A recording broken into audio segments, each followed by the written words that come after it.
వేతనం ఎంతో తెలుసా మీ అందరికీ? 99 పైసలకి ఇస్తున్నాడు. 99 పైసలకి ఇస్తున్నాడంట. మనలో ఎవరైనా దరఖాస్తు పెట్టుకుంటే మనకు ఎవరికైనా ఇంటి స్థలం ఇస్తారా 99 పైసలకి? ఎవరు అంటే ఈ ప్రభుత్వాలు ఎవరికి ఇస్తున్నాయి? ఎవరైతే వీళ్ళకి ఎన్నికల్లో కమిషన్లకి సూట్ కేసులు ఇస్తున్నారో వాళ్ళ కోసం ఉండే ప్రభుత్వాలు ఇవి. అందుగురించి మన సమస్యల పరిష్కారం కావట్లేదు.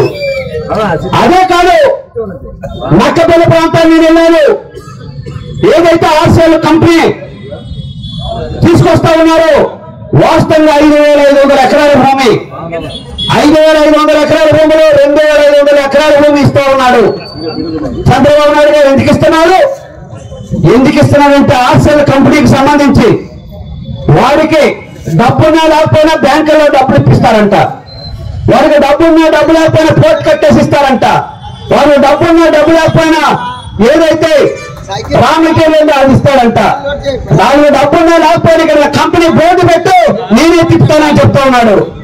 మరి అంత భరోసా ఇస్తున్నప్పుడు ప్రభుత్వ రంగ సంస్థ అయిన స్టీల్ ప్లాంట్ ఏదైతే ఉందో దాన్ని భరోసా కల్పించిన బాధ్యత ఎవరి మీద ఉంది? ప్రభుత్వం కాదా అని అడగదలుచుకున్నాం.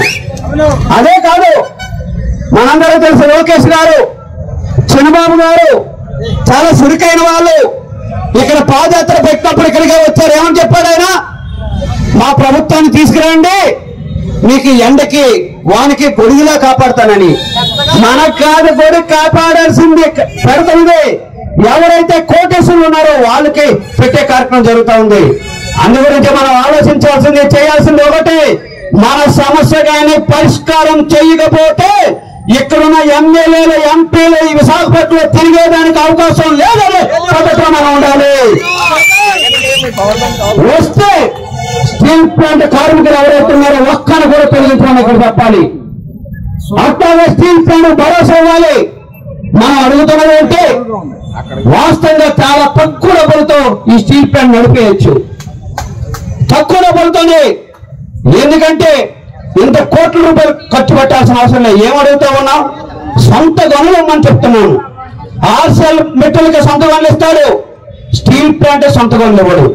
ఆర్సీఎల్ మెట్రోలకు సంబంధించిన పోర్ట్ ఇస్తాడు. మన పోర్ట్ ఇక్కడ కట్టుకుందామంటే గంగవరం పోర్ట్ తీసుకెళ్లి అదానీ కంపెనీలకు ఇచ్చేశాడు.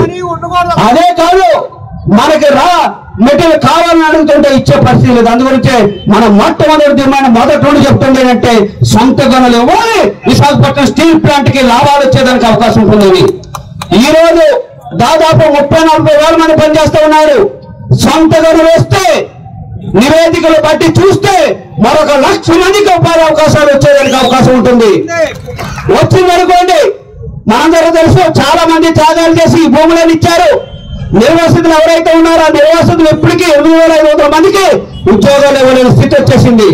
పల్లా శ్రీనివాస్ గారు చెప్తారంట, డీపీ వాళ్ళకి ఎవరు తీరు, నాన్ డీపీలు మాత్రం అత్తేస్తారని చెప్తున్నారంట.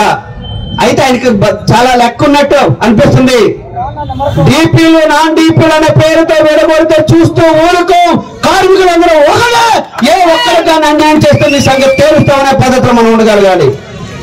ఒకరికి డీపీకి ఒక ఉద్యోగం ఇస్తాడు.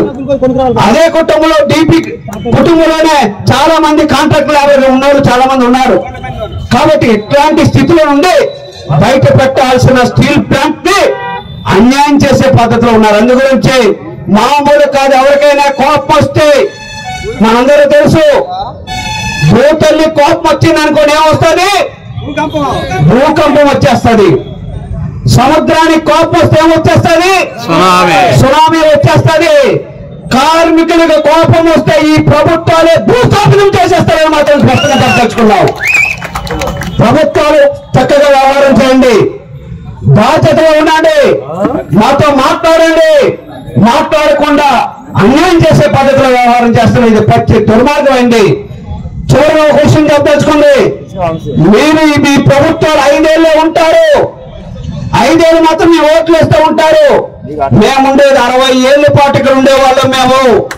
అందు గురించి ఒక సినిమాలు అంటాడు, చంటి గారు లోకల్ వర్కర్లు ఎవరైతే ఉన్నారో మేము లోకల్ వాళ్ళని ఎవరైనా వస్తే మీ సంగతి తేల్చేస్తామనే పద్ధతిలో ఉండగలగాలి. మోడీ చెప్తున్నాడు దేశభక్తి అంటాడు. మామూలుగా దేశ హీరో అంట, విశ్వగురు అంట, మరి ఆ మోడీ గారికి మన బాధ ఏమో అర్థం కాదా? మన బాధ అర్థం కాదా? ట్రంప్ బాధ మాత్రం అర్థం అవుతుంది. ట్రంప్ ఆపే యుద్ధం అంటే ఆపేశాడు. వాడు ఎవరికి చేస్తున్నాడు? ఎవరు చెప్తున్నారు? బీజేపీ దేశభక్తులు అనేది. బీజేపీ దేశభక్తులు కాదు, దేశ ద్రోహులు. 32 మంది త్యాగం చేసిన స్టీల్ ప్లాంట్ ని కాపాడేవాడే దేశభక్తి తప్ప అన్నవాడు దేశ ద్రోహులు మనం చెప్పదలుచుకున్నాం.